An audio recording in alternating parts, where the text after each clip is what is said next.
Hello, everyone. Whoa, whoa, whoa, whoa. Hi, my name is Gina Crow. I'm a filmmaker, and I'm here to present a talk called Final Pixel on fantasy filmmaking. This panel explores the filmmaker's perspective working with a cinema-scale LED volume to create a narrative, live-action, fantasy genre short film shot entirely in camera without the use of traditional visual effects or set extension. The entire piece is set for release June 13th, so any footage you will see in today's presentation are clips from unused segments of the shoot, scenes and takes that didn't make the final cut, or behind-the-scenes elements, stills, photos, and internal team documents. We will approach the mythos and story, then jump right into world building with Andrei Zakya, a real-time environment artist. I'll speak a bit more about the purpose of working with virtual production as a way to realize those worlds as a director. And then we will get into technical lighting challenges and camera work by my dear friend, Grant Duncan, and the cinematographer. Finally, we will hear from Henrique Cobico, known as Kobe, the virtual production supervisor of Fuse Technical Group. Thank you to Ari for hosting this discussion. Here's a final colored clip from our upcoming shoot. The title of the project is Every Time.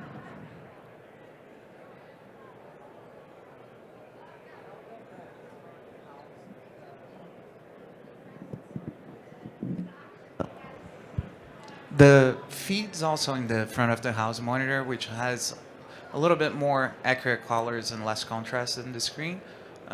So just noting that as well.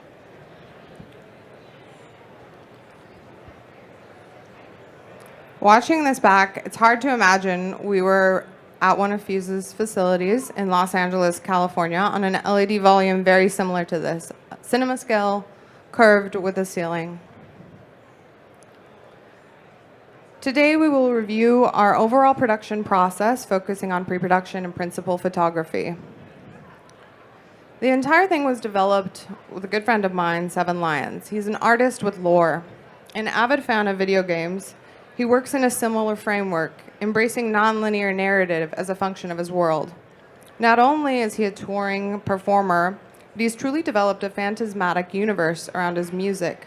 It's interactive, spanning festival stages, touring venues, art installations. It's a label, a clothing line, and it all exists in the dark fantasy genre. Their live show is now a live-action mythology, a traditional hero's journey, and a nonlinear depiction of a shadow realm filled with princesses and kings. Now, it's becoming a triptych of short films to accompany his first full-length album, a piece of cinema that I had the pleasure of directing.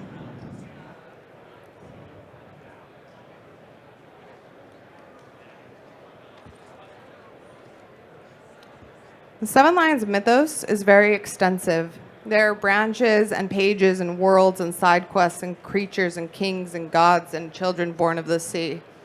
We developed the story to play on the non-linearity of gameplay and embrace the fact that fans are coming to these shows as you would go to a cinema back in the day, but they're standing up and dancing. In the triptych, we focus on a god who lives on a planet severed from his love. A princess, his lover, is imprisoned in the sea on the dying planet Ceres, ruled by a fat and insecure king who's absolved all the power. The protagonist of our story is the daughter of the god, but we don't get into that in this piece. That's the second and third development. For this, we wanted to emphasize the dream world and focus the story. 3 characters, 3 worlds who come together in unique, non-linear ways. Obviously, we're working in a short format. We're also working with an epic high fantasy tale. Beginning with Ophelia's parents, Cybele and Ariel are 2 lovers, and Valithera is the goddess who awakens them, bringing them into a shared dream. We envisioned this moment and then went from there, imagining 2 lovers who had been separated by power dynamics and were given a gift from a goddess. That is the premise of everything that we developed as we went into this project. We wanted it to be something positive and inspiring. This takes us into Valithera's world. She's a goddess in the mythology. She sees the king who's ruling over the empire and the separation of the lovers, and she brings them to her world, which is a planet called Shalim. This is the place where the majority of our story takes place within, and it is another state of being as a world unto itself. It is a visionary place where all the people of the planet interact with each other's dream avatars to enact things past, things present, and things to come. Shalim can be many things in many places and is an ever-changing world. So think about it. We have a sea prison on Ceres with Cybele. We have the planet Shalim where Valithera is living. We have this dream between Cybele and Arield. How on earth would we have shot this without the new tools that exist today, without Unreal Engine? Would we even be able to explore what those places look like?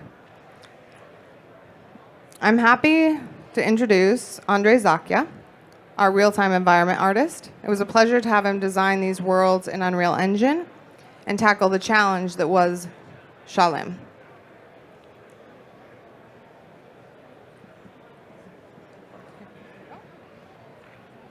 Great, thank you, Gina. Hey everyone, I'm Andre. I'm a real-time 3D environment artist specialized in game engines, and more specifically Unreal Engine. I build worlds for concert visuals, music videos, immersive media, and games. As someone who's trained as an architect, escaping traditional architecture, because I would argue that environment art in the industry, in the entertainment industry, is fundamentally spatial and architectural.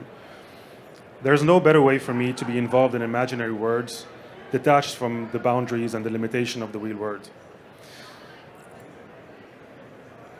Especially when the word imagine is all about fantasy. It was an interesting idea for me to work on a fantasy world in photoreal aesthetics, and what better way of doing that than in Unreal Engine. At early stage of the project, I was involved in one-on-one conversations with the director. 2D reference images were communicated for the look and feel of each environment, as well as the characters inhabiting these worlds. Discussions took place about how to translate that into 3D space. Clear colored palettes were already set for each one of the environments. So this is the render, a short render of the first environment.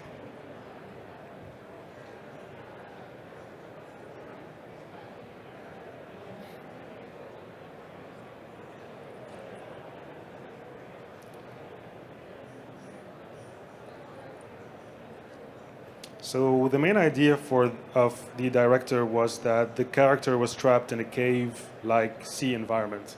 And this is the most detailed environment of all of the three. Something I would like to touch upon is the notion of environmental storytelling, which is a term used in the game industry, which is the art of arranging a careful selection of objects, texture, lighting, atmospheres, colors, so that they suggest a story to the player who sees them. So the same technique was used to convey certain hints of environmental storytelling in this project.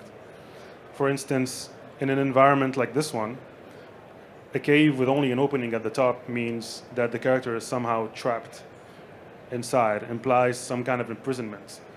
It was a conscious decision to make that cave hole not in the frontal but in the top, since this invokes some kind of imprisonment of the character that's inside this environment. Ruins, head sculptures suggest a temple-like place of certain ritual or holy space. Mushrooms, psychedelic, kind of otherworldly, dreamlike environment.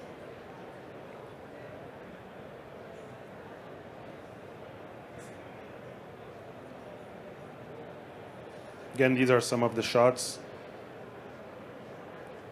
that were unused, but can show some of the real props and how we kind of merge that with the backdrop in Unreal. So in order to build these environments, no modeling was really required per se from scratch.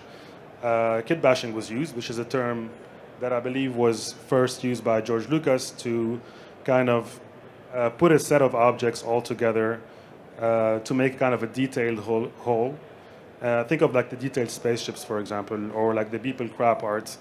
So the same technique was applied here using the Unreal Marketplace assets, which is a large library for any creators to use to build any kind of world.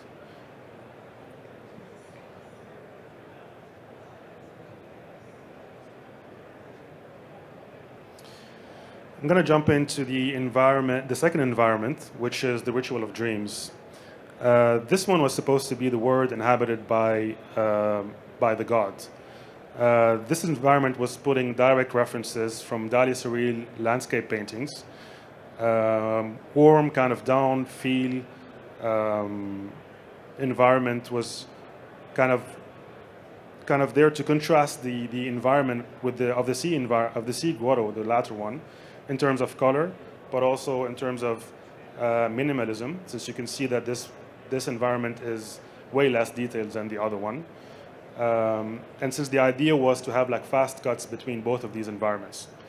At the same time, they kind of share some common traits like the ruins and the head sculptures, indicating that they still belong somehow to the same world.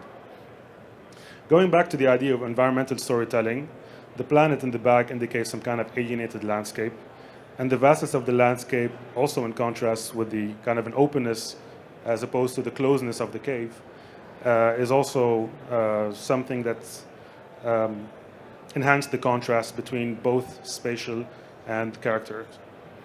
As you can see, there was like some kind of human avatar and the XR stage as placeholder for us to kind of know the scale in the whole project, to know exactly where we're going to have the camera, where we're going to have the characters in our scene.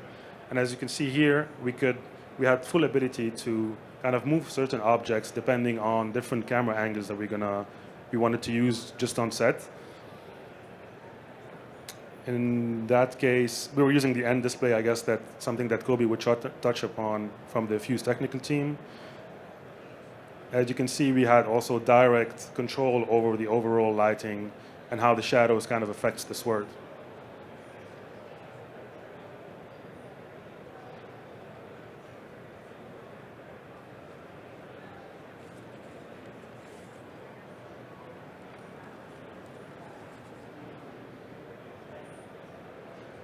Here's a shot of, again, these are all unused clips, just to show the talent with the real set and the backdrop in Unreal.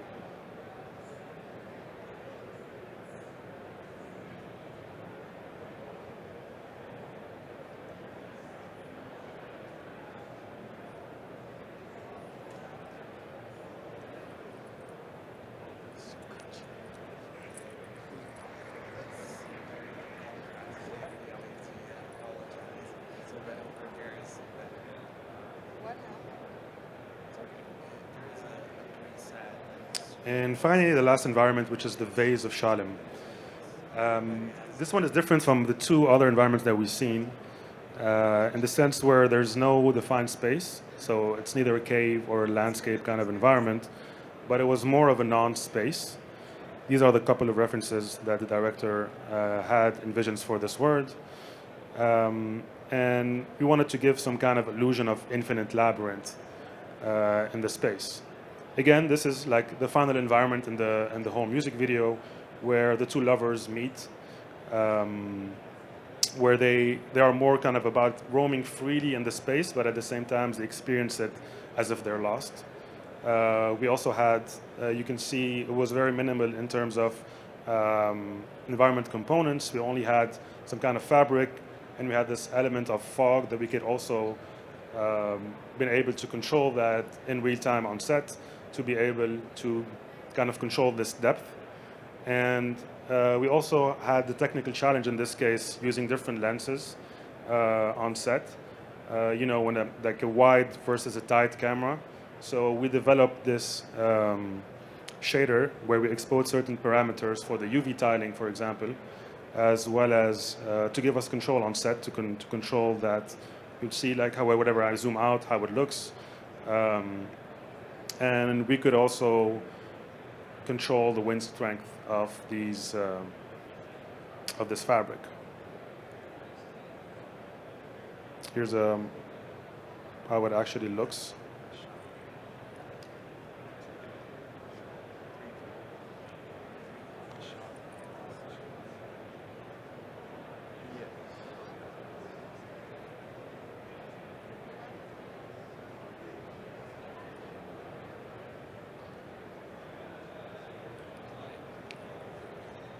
Then we're back to Gina. Thank you.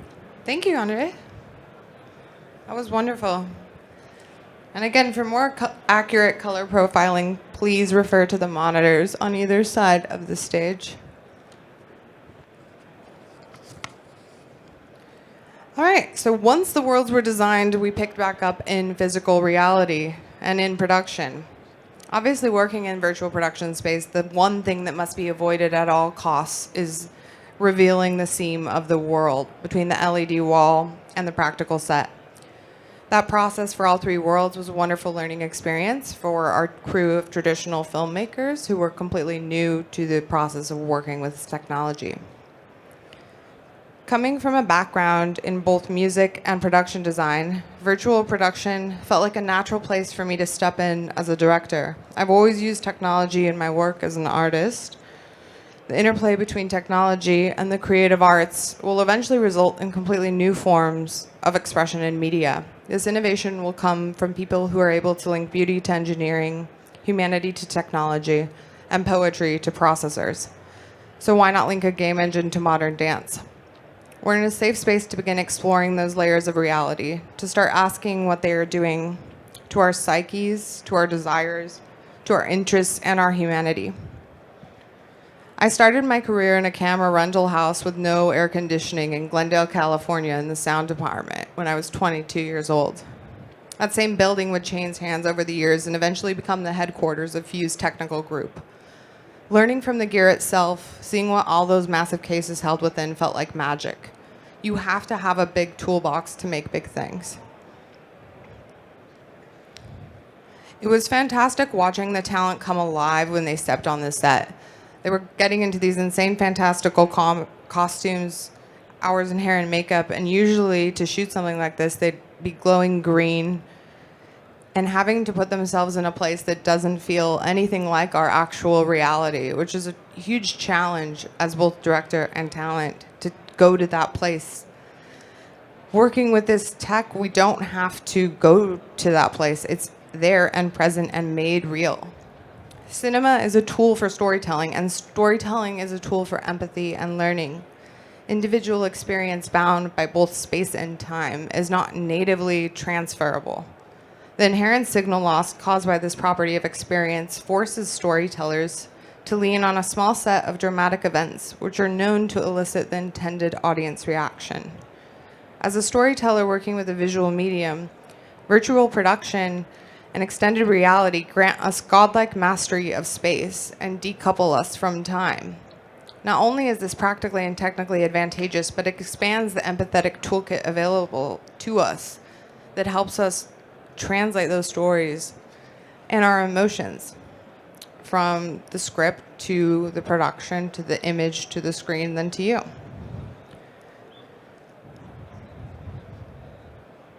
This is not as groundbreaking as it first appears. Have we not been building shortcuts through time and space all around us? As we watch and feel our characters through the interface of the screen, do not our family, our coworkers, our therapists do the same from the other side? As these portals become more symmetrical, we're interfacing with cinema. What used to be an art of the screen is now part of our daily life. We begin to realize that direct interaction with the reality on the other side of that interface isn't that different from what we know and love about our real lives. Virtual production becomes a collaboration with your fantasy. That framework of tools is just there for your imagination, and technology is not an alienating barrier. We aren't doing anything that's going from one world of film to another world of digital. We're existing and realizing the vision with this media. Reality is extended instead of faked and forced. Our world expands and we as artists are invited into it. We are then enabled to create as both directors and audience simultaneously. precision and control of the narrative is dramatically improved, while the need for that control is significantly reduced. I relied a lot on the idea of magical realism, on this layer of a screen intersecting in our life. I found myself asking throughout this project and the shoot what it means to uncover the real. Of course, we could always go back to the story and rely on our characters and the emotional relations between them, but what does the advent of technology give us? What are those new narrative pathways that we need to begin to imagine? The conceptual apparatus of our minds determines the senses even before we're allowed to perceive those images, before that perception occurs. In the very process of production, images are pre-censored, and according to the norm of the understanding, they are later apprehended differently. What I'm most excited about for the future of virtual production is the widening of that aperture, the growth of the conceptual apparatus. When you're looking through your monitor or through the camera and you cannot tell which is real and which is digital, it does not matter. The vision has been made real by the medium. Which leads me to the cinematography and our lovely Grant Duncan. Thank you, Gina. Hello.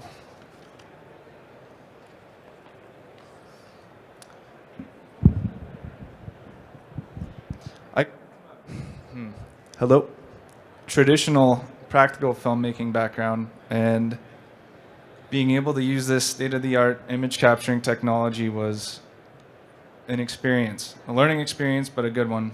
And several things need to come together to create a believable world when you are shooting on volume.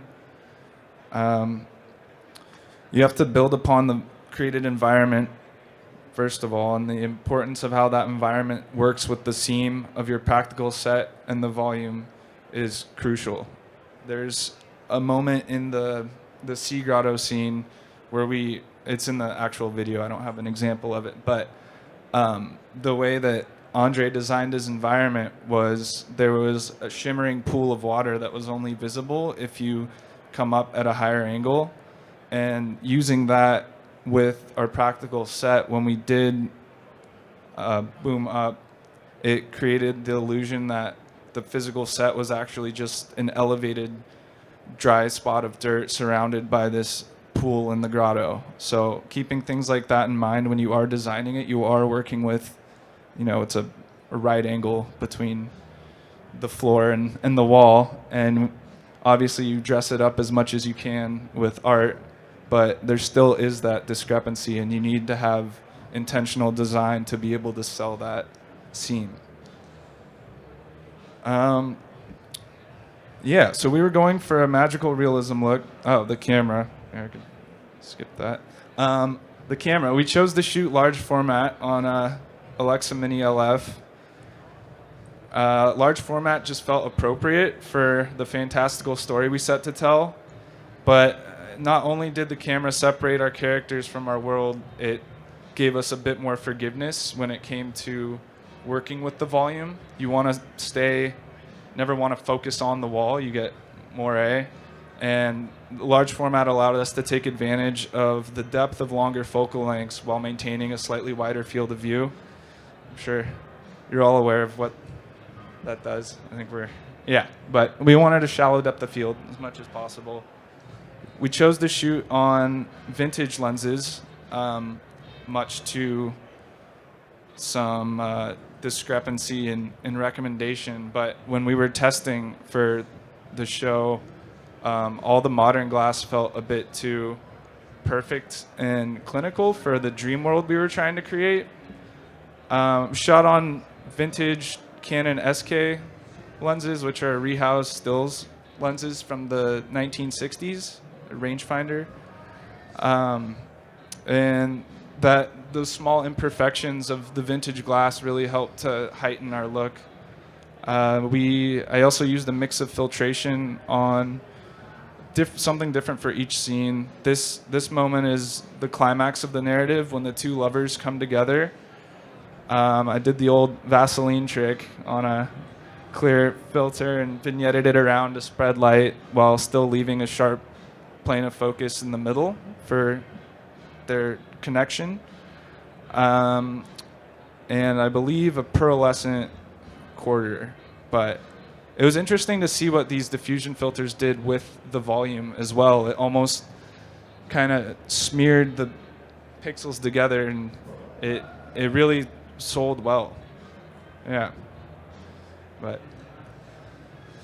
moving on, what we had for the majority of the show, we were on a jib on track, which gave us the ability to move throughout the set freely and get everywhere, including overhead.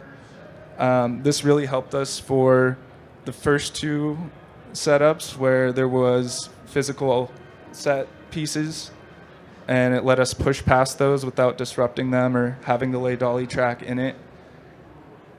And we went handheld for the climax and the intimacy of when the levers come together. I was able to, react intuitively to their nuanced motions and emotions. They were freestyling this scene and just kind of coming together, and it felt like the right thing to do for something so intimate.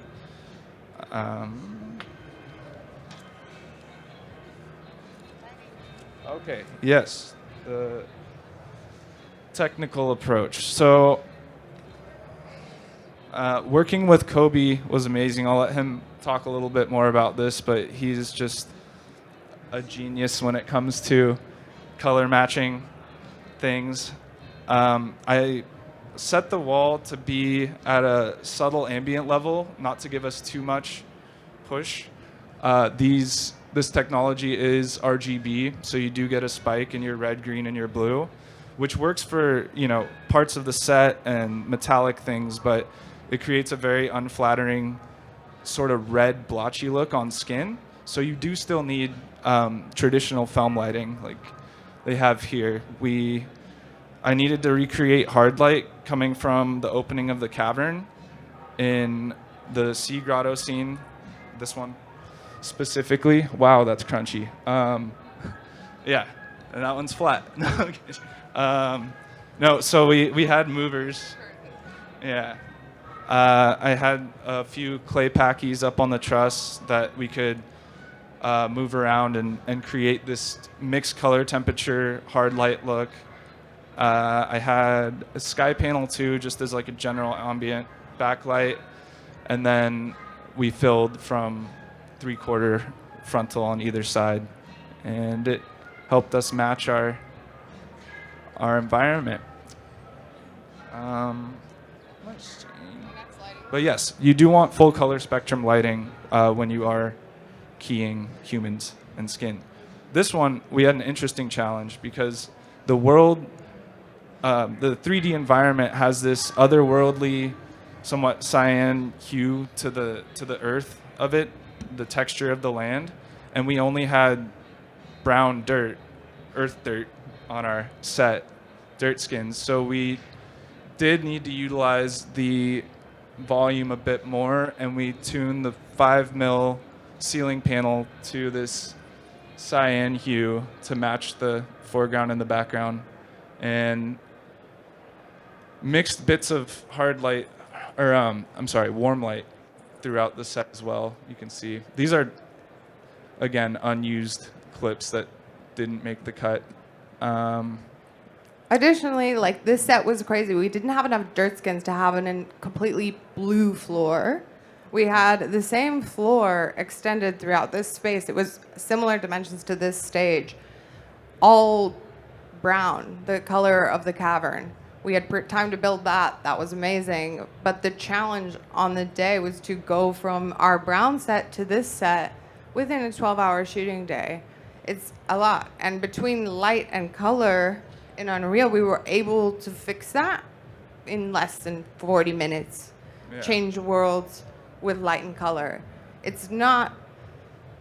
definitely took our planet look in a different direction, but there are solutions and filmmaking practices that are yet to be developed to speed up the shooting process and to take us from world to world, from set to set, that we're kind of still discovering along the way.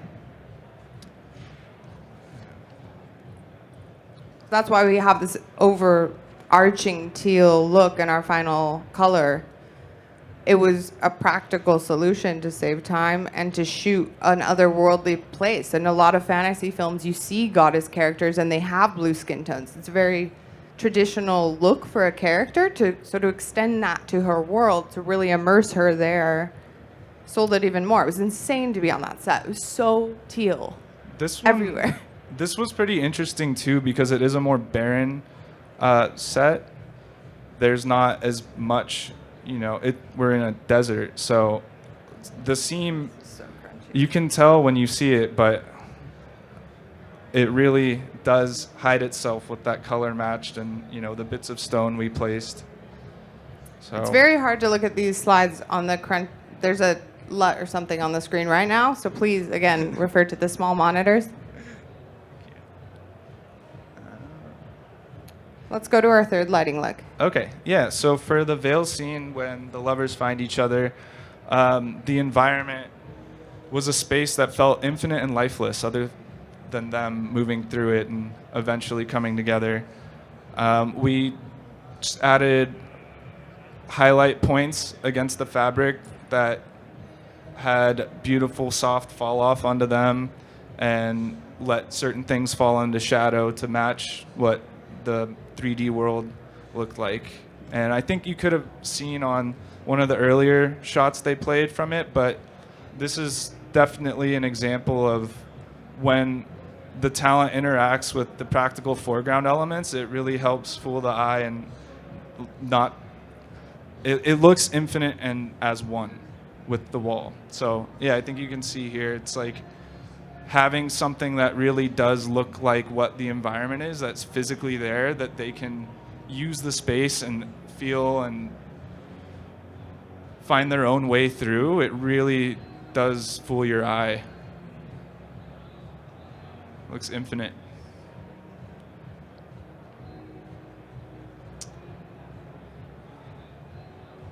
Yeah.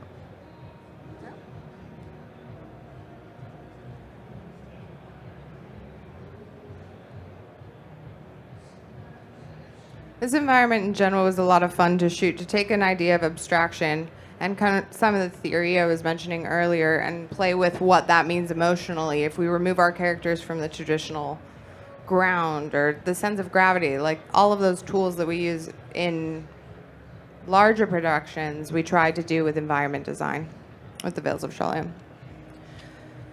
So, do you want to touch on limitations and possibilities? Oh yeah, one thing that was interesting that was a small limitation, but there were workarounds for it, was the frustum, which is the field of view that the camera sees. Sorry, I'm like the field of view that the camera sees is called the frustum. So depending on your focal length, you'll have a different size and compression image of the environment that you have. This also defocuses when you rack to something that's closer to the camera. I did notice, though, that when we had any quick pans or camera moves, it had sometimes trouble keeping up. So you'd start to see this rendered edge coming in. And what you can do, you can make your window bigger, but you start to lose resolution. So there's a give and take. But if you do have a quick camera move, the resolution of the background that's already defocused, it isn't the biggest deal in the world. But the smaller you can get your frustum, the better, is what we found. Right, and the team that helped us with that was Fuse. So, Kobe, how about you take the stage and talk a little bit from the technical group side of what that process was like? All right. Why don't you stand here with me then? So, Fuse is a full production house. We do a lot of different things. Basically, we're technical integrators. We do live events, broadcasts. We do, TV and episodic work. We've been working with really, really big shows for a long time, and my part to play there is to be the virtual production supervisor and help productions achieve their creative vision. So we are the technical backbone support for the creators. So Gina came to us and she wanted to starts this project, and we basically start with a lot of questions and bringing them to a walkthrough, and Graham came together for that as well. So we talk about camera tracking, how does that look, how does that influence on what we're gonna do, and we basically created the shape of the wall that we were going to shoot, which is very similar to this setup. So we actually engineered that and built that for that shoot specifically, which is something that we do all the time. We engineer those big LED volumes, and there's server rooms as well, and we do the builds and we support the volumes. So we can send operators, we create the desks, the operator stations, and we are there to support. So in this case specifically, we are shooting in our soundstage in Glendale in Los Angeles. So we have one large soundstage there that we had this setup. Right now, we brought the setup down, and we have a full LED volume under construction with basically a base camp setup to help production. And then we have another type of setup that we call stage 2, which is more modular for insert charts, B teams, and we'll do a lot of car processing stuff there as well. There's a lot of team members from Fuse here, so anybody can help you guys with any questions that you may have, but everybody's very essential to getting there. Everybody on the team has their speciality, so it's a collaborative effort on the technical side together with the creatives. So there was a lot of back and forth with producers, with Gina, with Grant, and then when we get to the shoot itself, that is when things starts getting even more interesting, right? We're there, we shot this, I believe, three days. We shot 3 environments. There was one pre-light. 2 days, 2 days of shooting, 3 environments, 1 pre-light. One pre-light day, plus 1 load-in day. Right? Yeah, technical prep for 2 Yeah. days before the pre-light. So it was, we had previs done. Andre did an amazing job at previs. He was very well prepared. He was in the set with us as well. But it's a large order to shoot all of that in that amount of time, especially like changing sets and changing scenic pieces like Gina and Grant showed. It's a completely different lighting setup, a completely different color scheme. We're changing how the screen looks and how the lighting affects everything, and even how they were shooting and framing things. Talents there, choreographers there, have a big team of people helping support it. So those are witness camera feeds from the shoots. So you guys can see a little bit of her operating desks in the back and how that works. It's very similar to what we have here. We actually manufacture our own operating desks. So that one that it's in the back over there, it's one of them. And that's what we send usually to the shows. We also usually custom build our racks. So Fuse has a team that is specialized in media servers and rack building.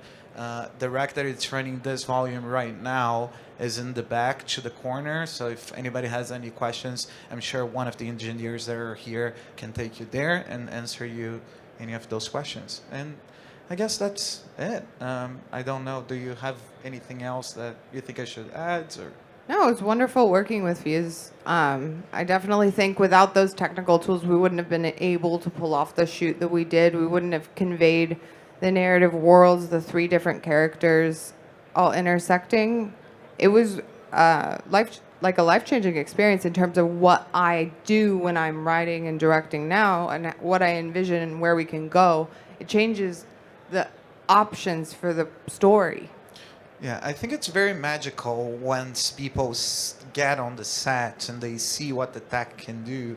And I mean, even here, we have a good idea, but there's a lot of fluorescent lighting, a lot of people around. It's not the exact same, right? We're trying to do some technical demos and it's great, but it's not the same magical experience as a film set provides. But yeah, basically we welcome partners, anybody that wants to come and take a look at what we have to offer in LA, and we are always building pop-up stages as well, and permanent installs. So we're already planning the next one. Yeah. And the second short film, yeah, the next installment, and hopefully the third this year. yeah. So that you can see, for instance, the operating desks and the team and everybody that is here actually running the volume and running the stage was actually there as well as the producers and producers on the film sides are not, but on few sides are here, and we have a lot of other team members as well. So the one very interesting part of what we do was definitely, I mean, working to achieve the creator's vision is always the goal, and helping support with the tech is always the goal. So like getting notes from Gina was great, but like also working live with Grant, you know, and let's color the screen, let's set contrast, let's adjust how this look is supposed to feel. Also like sitting together with Andre, you know, and adjusting things to the camera, because basically a lot of people, they're looking with their naked eyes into the LED screen, which is never the way to go. We need to look through the glass and through the frame. And there are, like Graham mentioned, some technical things that we always need to adjust. And some are lighting cues, but some are in the content. Some are, let's reframe this, or let's change this shader because it's not looking quite right, or let's tweak a little bit this animation, let's change the time of day because we all of a sudden decided to have a different lighting setup. Things like that, they happen all the time. Usually you want to get to your pre-light day, get it going, try to set everything, but so many times I am on the set and we had the pre-light day and the DP wants to go in a different route. It's just the nature of film. It happens. So we got to be prepared. And that's when like having a very well prepared scene and previs came, and then working with the DP is always a pleasure. Sometimes it's a little bit difficult to get there exactly, but we always get there. And yeah, overall, like the film is beautiful, the audio is beautiful. As soon as it's out, I would recommend everybody to watch it. Gina pushed them to let us show the uncut footage, but the audio that goes with it, it's really beautiful as well. Yeah, it was a complete honor to take on this project. And again, I just hope everyone goes out there and thinks of virtual production as a new department on the film team. Yeah. Thank you so much for your time. And Do you want to open to a Q&A? sure, if anyone has any questions, we're happy to answer them. All right. I love the silence of no questions. That's wonderful. Hi, I'm a cinematographer, so just to frame the context of my question. So just watching sort of the BTS on the screen behind you, and with the crane arcing around and the frustum changing live, you know, depending on the field of view and the movement of the camera. I'm curious, like how, I mean, I imagine that that's very computationally intensive and to do the whole real-time kind of thing. Like, why is that important versus just having your screen be the screen in a more like built static way, and then having the camera shoot it? Like, is yeah, I guess if we could talk about that. If it was, well, what the frustum does is it creates parallax. So like the depth changes. Are you saying like, why can't it just be like a backdrop and we move through? That would be very two-dimensional. And I think the beauty of this technology is, I think you can see all these little dots are infrared tracking points. So wherever the camera is in space, it reacts to that. So if you see the background change, if we do go up, you start to the naked eye on ground level, you see more floor, and it looks weird because you're looking at a screen that's looking at the floor, but to the camera, that's perfectly dimensional to the depth of the environment. Let me add to that. So yeah, Grant explained it really well. Basically, what happens, you're gonna see we have two things. The outer frustum is what we call it. It's a background that it's static, and that serves the purpose of lighting the environment and giving reflections to the environment. If the camera is moving and that environment was moving, you would see lighting moving and reflections moving. That wouldn't look realistic, right? So we don't want that to happen. Then we have the inner frustum of the camera, which is basically the cone that the camera is seeing and the focal length that the camera is at, as well as the focal distance that the camera is at.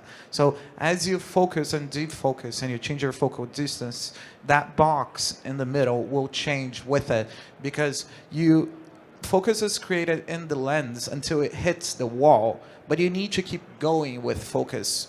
And yeah, the parallax will happen because of the movement. So that box will move together with the camera tracking system adjusting to it. So that's the reason. Sometimes we, very rarely, because the idea is in pixels in camera, but sometimes we put green screen on that inner focus as well. So you don't want to flood the entire screen with green. So you just put that little square. And yeah, that's the reason for it. One other thing that's pretty cool too about that, we didn't utilize it just for the nature of our shoot, but in the outer frustum, it doesn't have to be just ambient environment backdrop. You can put up, a white card, or if you want it neg fill from this side, you can, leave it dark. It's really cool. Just we didn't need to do that.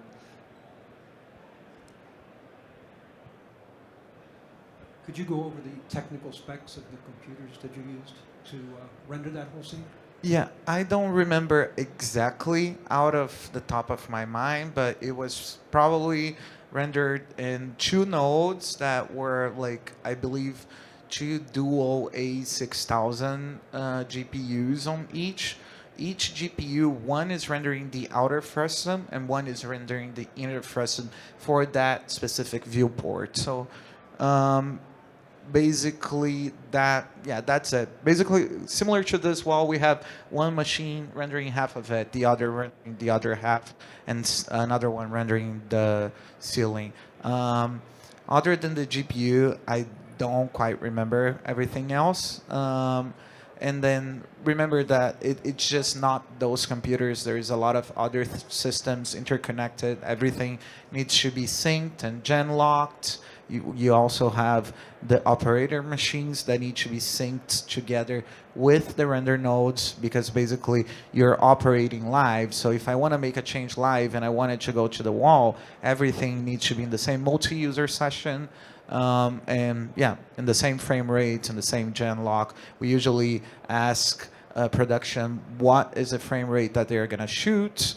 We've been shooting most of the time at 24, but the scenes needs to be running at least at that frame rate, a little bit above it. If you go to an area that is more costly than 24 FPS, you need to have that buffer at least. So you do need some powerful graphics cards and machines. You can always add more nodes to relieve the loads.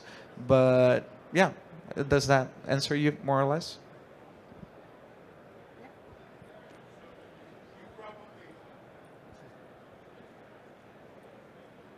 You probably answered this at the beginning of the presentation. What would be the difference of shooting it practically, and what would your post be compared to what you did in number of days in pre and number of days in shooting, and is it almost done by by the time you've shot, or how much is being manipulated aside from sound and color? There's absolutely nothing being manipulated in post. Not one single traditional VFX in post production. We did an edit and color, and we wrapped that within 2 weeks of the shoot. So, and that was just because of our schedules. We could have wrapped it faster than that. There was an investment in pre-production, but it's all able to happen remote. It doesn't need to happen anywhere, really, in physical space, other than the walkthrough of the studio, making sure you get the dimensions and size right. Relying on 3D modeling software to see your practical props with the volume with Unreal gives you a good idea of what you have. And there are virtual reality tools to help with previs as well. The whole thing almost wouldn't have been doable without virtual production if we were to try to hit our timeline, especially working with someone in the music industry. The timelines are a lot shorter, more stressful. So yeah, I definitely think it saved us so much time in post. Post was a breeze. Yep.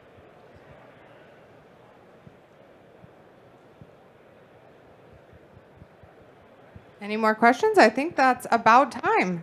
3 o'clock, and we have a demo coming up from Cassidy. Yeah, thank you so much, guys. That was amazing. And I just do want to plug, in 15 minutes, we will be doing a virtual production lighting integration demo, which we partnered with Fuse with as well to help us develop. So if you want to see some examples of some beautiful content, please stick around.